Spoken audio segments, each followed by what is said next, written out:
Hi, I'm Gordon, and in this episode of Dinobytes, we're going to be looking at the Nintendo Game Boy Advance, a rather tasty handheld games console that was launched in 2001 for $99 or 89 British pounds, and available today secondhand typically for about 50 bucks. Now this is my own unit which I bought in mid 2001, which really makes this video a 20th anniversary edition. So let's see what it can do. Nintendo sold the Game Boy Advance in a variety of colours, and I was rather fond of this blue transparent case that allowed you to peek through at some of the circuitry below. In terms of actual design, the idea of putting a screen in the middle and the controls on either side looks pretty contemporary, and compare it to something slightly more modern. Just look at the size of the screen on the Switch compared to it. But you can see that the concept's the same. You've got the screen in the middle and you've got the controls on the side, and this makes it very comfortable to play. But you have to remember that the Game Boy Advance was actually the first time Nintendo had deployed this form factor since the Game & Watch. In fact, prior to the Game Boy Advance, it had only produced handhelds that were in a taller portrait shape, where the screen was above the controls here. But before going on any further, a respectful nod to Sega for the Game Gear, which also deployed this landscape design almost 10 years earlier. So Nintendo was a little bit slow to this particular party. In terms of controls, on the left hand side you've got a traditional D-pad, start and select buttons, and on the right an A and a B button, just like the original Game Boy. However, new to the Advance are shoulder buttons, left and right at the top here. Below the A and B buttons is a built-in mono loudspeaker, and beneath that, on the bottom side, a headphone jack and volume control. And I'd recommend you do use the headphone jack, because this will allow you to hear the Game Boy Advance in glorious stereo. On the top surface, there's an expansion port that allows you to connect a variety of optional accessories, most famously the Game Boy Advance link cables. These allowed you to connect up to 4 Game Boy Advances together for multiplayer gaming, or to actually use it for a GameCube. You could use your Advance to display additional information, unlock further levels, or even use it as an additional controller.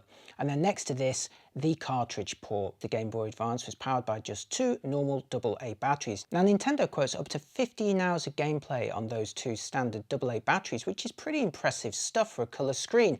However, the secret behind that long battery life is arguably the Achilles heel of the Game Boy Advance. Now this is a panel that is designed to be used with reflective light, and unfortunately Nintendo did not supply one. So you had to supply your own light in order to see the display.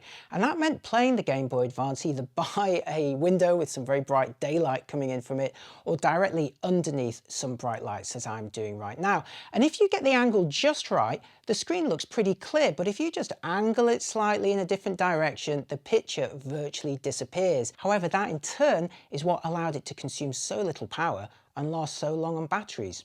Now Nintendo developed a new 32-bit ARM processor for the Game Boy Advance, but the overall hardware experience was designed to be roughly similar to a SNES from 10 years earlier. Now that of course meant that the games were not going to be state-of-the-art, but by the time you played them on a shrunken screen and made it portable, it was still a pretty compelling proposition. I ended up buying just 4 cartridges for my Game Boy Advance. 2 of them are unsurprisingly Mario titles: Super Mario Advance, a 2D platform game, and Mario Kart Super Circuit. But what made the Game Boy Advance particularly appealing to me personally was that it was the first Nintendo that had access to some rather unique third-party games, most notably Sonic Advance. Now if you wanted to play the Hedgehog prior to this, you needed Sega hardware, but when Sega pulled out the hardware market, it became a third-party games developer, and Sonic Advance was the first time that you could play with a Hedgehog on a Nintendo console. And my 4th game came from another platform, Doom, most famously available on the PC. So with these 4 games, I was able to really cover my favourite genres of gaming. Okay, so for the full glorious stereo experience, I'm taking the headphone output to an external recorder. And the first thing I want to say, this is Super Mario Advance. I love that they've started off with a kind of square aspect ratio here. That's reminiscent of playing on the original Game Boy or Game Boy Color.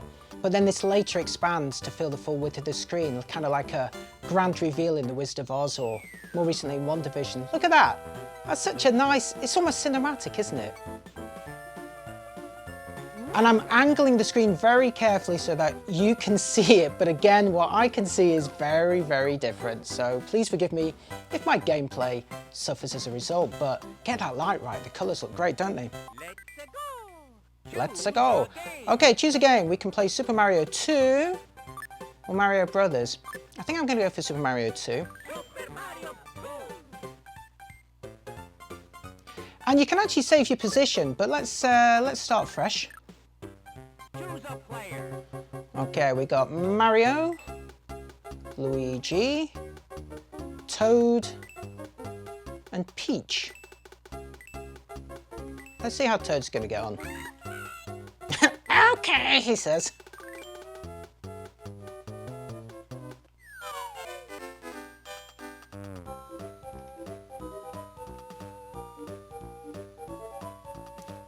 So I've not played this game for, well, about at least 10 years. And I think the thing that's, first of all, most obvious is how reminiscent it is of playing on the SNES. So I'm transported immediately back to around 1991. And it's just really nice. I love the cute graphics. Time for Mario Kart. And again, if you get the angle just right on that screen, look at that, it looks great.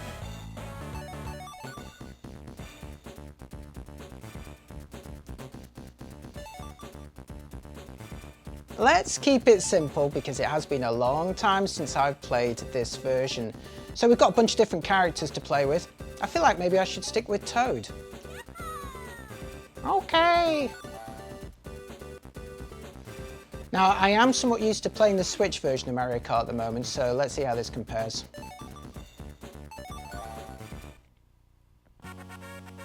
So I think I might need the shoulders.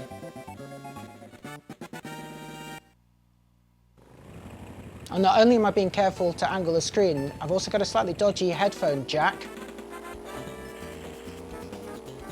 That is causing the sound to cut out a bit. Okay. Let's see if you can, yeah, you are supposed to drift. Okay, just for fun, this was what Mario Kart looked like on a handheld in 2001. This is what it looks like in 2020.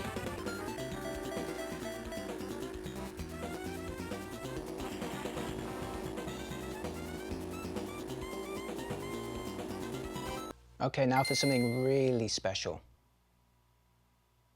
Sega. You've no idea how exciting it was to see that Sega logo appear on a Nintendo console. Remember, this is the first time a Sonic game had ever been seen on a Nintendo console. And I was a huge fan of Sonic the Hedgehog. The evil Dr. Robotnik's back, up to no good, I'll wager.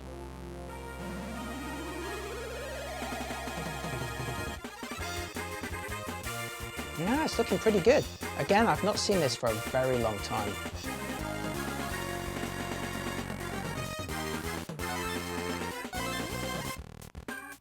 Look at this, I can choose from Sonic, Tails, Knuckles or Amy. Let's keep it original.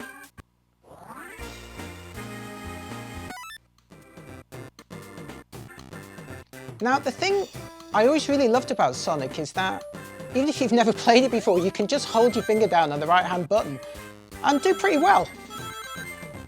And then you can just go back and, as you get better at it, try and collect more rings or free up more animals. And in the same way that Mario Brothers took me back to playing the SNES in '91, now I'm completely transported back to playing the Sega Genesis, or as we called it in the UK, the Mega Drive. So a complete beginner, as I am effectively at this point, can finish a level, but an expert can go back and get more out of it. Look at that. No effort at all, and yet I feel like I've achieved something. You know what's coming next, don't you? Now, I'm not embarrassed to say, I was actually slightly frightened playing Doom when it first came out on the PC. And I have very fond memories of playing Doom though, and Doom 2 in particular, because they came out in the early 90s when I was working for a computer magazine called Personal Computer World. And at the end of each day, we would all fire up our PCs in a very basic LAN and play against each other in a deathmatch showdown. Right, we'll have a new game, knee deep in the dead, the shores of hell. Let's go for a middle one. I'm too young to die. Well, you know what? Hurt me plenty. Let's get some monsters on here. Oh my God, that music. I'm already frightened. Uh-oh. Ah! Oh, there they are.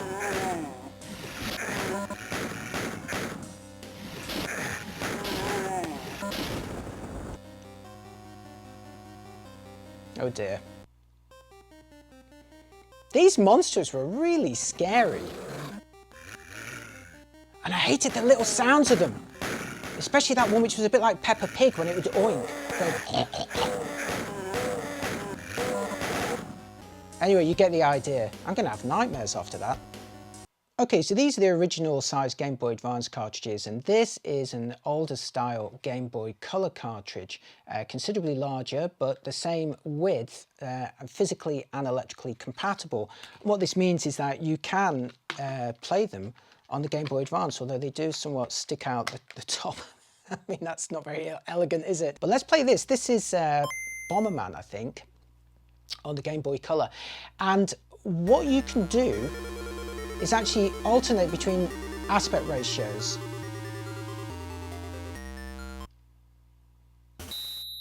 There he is. And you can switch between stretching it to fill the screen or playing in the original shape. I'm going to stay in the original shape for now. Now, as I recall, it had really good music. Let's check.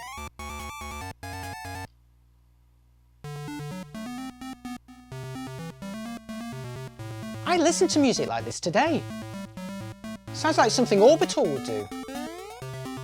Right, so you'd go over and plant a bomb, get out of the way, pick up the treasure. I love 2D platformers.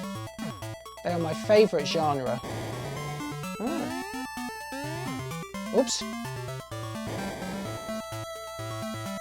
Let's get this guy up here. No, I'll get him. And now him. And when you get them all, I think you can exit. Oh, not yet. Oh yeah, there's one more up here.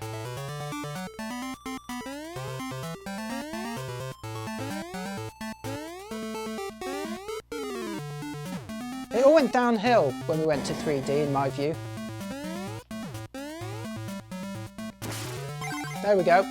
Now I can exit.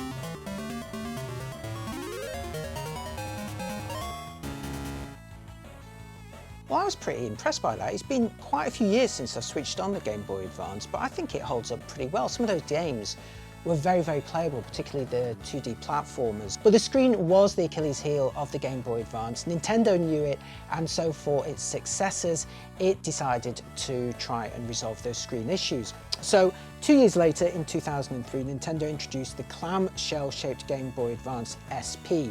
In two versions. The first one still used a reflective screen, but at least came with its own light, so it was still a front-lit display, but with its own built-in light, so it wasn't so much reliant on you providing your own.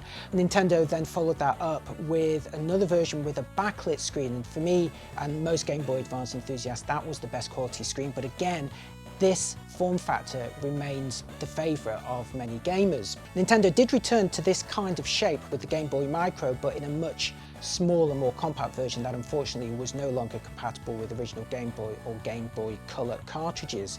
So really the perfect Game Boy Advance would be this shape with these controls from the original, but with a much more updated screen. And indeed many enthusiasts have found ways to replace the screen with one from a much more modern Game Boy Advance SP, or in fact just buying a screen separately and fitting it, and there's lots of videos that show those mods that you can do on YouTube. I'd like to hear from you in the comments. Please let me know exactly what games you like to play and what games you'd like me to cover on this channel. This is one of the first videos that I'm doing for my new Dino Bytes channel. Something else you might enjoy is my series on building your own full-size arcade machine. Yep, I built my own 1981 style Midway cabinet to play Galaga, Pac-Man, Donkey Kong and a bunch of other vertically orientated classics, so do check out that series if you fancy a bit of DIY. Anyway, thanks for watching, I hope you enjoyed this, and I'll see you next time. Bye bye.